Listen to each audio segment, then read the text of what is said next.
Do you remember when urban exploring took off with the YouTube channel Exploring with Josh? It created this entire wave of other channels and people going to random places and exploring. Well, listen, don't do what I did because it was stupid. Urban exploring seems fun and it's cool to watch, but it's not cool when you find yourself in a situation where you think you're going to die. My brother Tim and I decided if Josh could do it, so could we. We got all hyped up and decided to buy 2 cheap knockoff GoPro cameras, chest holders, backpacks, the whole 9 yards. Then we started to look for our first place to explore. Living in Lake Charles, Louisiana, we could have done the swamps, but we were always in the swamps. And to me, that was boring. So we started looking for haunted places online in Louisiana. That's when Tim's girlfriend comes over. We're talking about it, researching, and she said her family had an old farm that nobody goes to in Midi, Louisiana. Now, Midi, Louisiana is a small one-stop sign town northeast of Lake Charles, Louisiana. It's about a 30-minute drive. So she went on to say that she thinks she remembers her family telling her that it was haunted and some kind of black shadow thing was always seen in the barn. In our mind, it was the perfect scenario. In the worst case, we go and find an old dilapidated barn. Go inside, find some old tools, get some great video footage, right? Best case scenario, we get there and there's legit a shadowy figure in the barn. So we ask her to call her parents and get a recording of them talking about the farm. So she calls her dad, puts him on speakerphone and starts asking him questions about the farm. And let me tell you something. He wasn't too happy about it at all. He goes off. Why do you want to know about that farm? My dad told me, don't go there. Don't mess around with it at all. She replies, well, Daddy, what happened? Why can't we go there? You don't need to know because you ain't never going there. No need to be curious. No need for you to even think about it because it's out of the question. Do you understand? Do not go there. Her reply is yes, and he hangs up the phone. Now listen, in my mind, that was the perfect piece of dramatic audio to go along with our investigation. So there was no turning back. We were going to this farm come hell or high water. It starts off with her trying to explain to us how we get to the front gate of this farm. And eventually the whole conversation evolved into her agreeing that we could follow her to the front gate. But under no circumstances was she getting in trouble with her father and going on that farm. Our plan was to go on Saturday morning and talk about being excited. That entire week, we were on the edge of our seats. So when Saturday comes around, the 3 of us are up and on the road at 8 a.m. Get some McDonald's. And we make it to the farm about 8:55. And whoa, it's in bad shape, man. The gate that leads you down the road to the house was broken. The trees were all overgrown on the road that led up to the house to the point to where they were scraping on the side of the truck as we drove down it.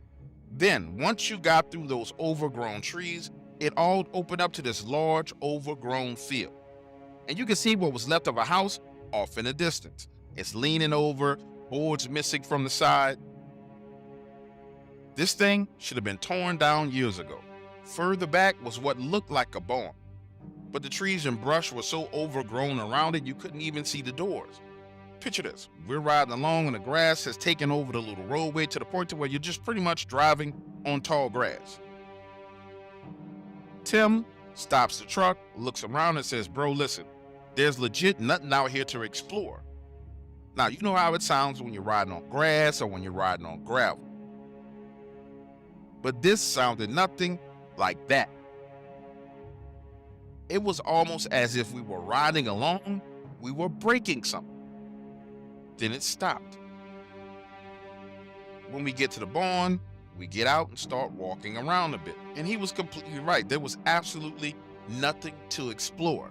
The only reason why the barn was still standing was because the left-hand side of it was leaning on this clump of trees.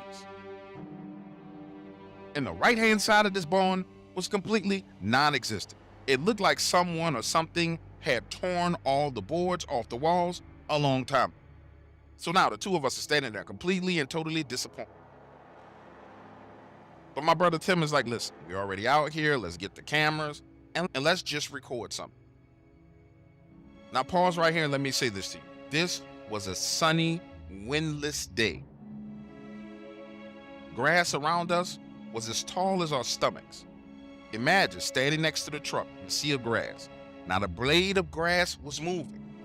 Then it starts to move all around us on all sides. And dude, I'm not talking about wind-blown movement.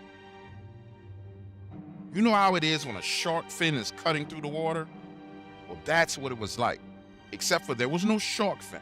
It's just the grass spreading apart, moving in different directions. Listen to me when I say this to you. This movement was so damn freaky and scary, I didn't even open the passenger door to get back into the truck. I jumped in through the open window. And from that moment right there, all hell broke loose. I remember Tim screaming, "What the fuck?" jumping in the truck, cranking it up, and trying to drive off. The problem was when we pulled up, he parked way too close to the barn. And I'm guessing in this moment, my brother was scared because he didn't put the truck in reverse. Actually put it in forward and slammed on the gas. The front bumper of the truck slams into the barn. The wood is creaking and it starts to fall over. Now listen, at this point, I rearranged my body in the front seat. I'm looking around and man, you hear this growl coming from inside of that barn. Now we're looking at each other like, oh my God, we are about to die. Because this growl sounded like there were 10 lions inside of that freaking barn. Stop for a moment and imagine the scene. Now, he has the truck in reverse. He punches the pedal to the floor, cuts the wheel, and that truck starts to spin around. And as we are spinning, that's when I got a glimpse of what was in the grass. Because one of them was leaping, trying to avoid the front bumper. And I know this sounds crazy, but it looked to me like a baby werewolf, like a little bitty Dogman. It had this brown and black fur, like its fur color was in the process of changing, black at the bottom and brown at the tips. And it had these yellow eyes with this look on his face like, "You're trying to kill me." Now, I don't know if you've ever experienced a violent ride inside of a pickup truck, but I'm bouncing around. My head is banging up and down against the ceiling. We're speeding 60 miles an hour. And when we get back to the road that led into the farm, at the entrance, there's this 2-lane highway. Dude, Tim slams on the brakes, cuts the wheel, and we slide onto the highway, accelerating to about 80 miles an hour, and then we're going. Now get this one. Get back home, we're sitting on the porch, flabbergasted. Tim's girlfriend comes over and asks what we saw. Check this out. That's when Tim told me while he was cutting the wheel, he saw what was inside of the barn.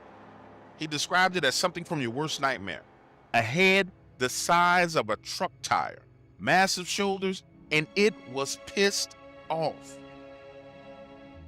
Understand, that's not the worst part about it. Looking back on it all, I think that those little ones in the grass were setting us up to make us dinner. Because we're sitting there talking, trying to describe to her what we saw, and you can hear this hissing sound. And she says, "Is your tire going flat?"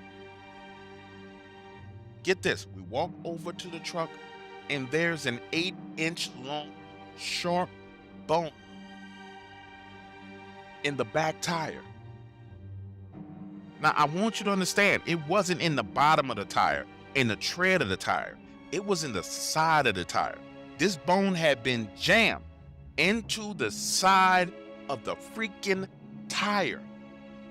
The three of us are standing there looking at this like, what the fuck, man? Listen to me. Josh, I love you. I love your exploring. It's awesome. But nah, buddy, exploring is not for us. We're not doing that ever again.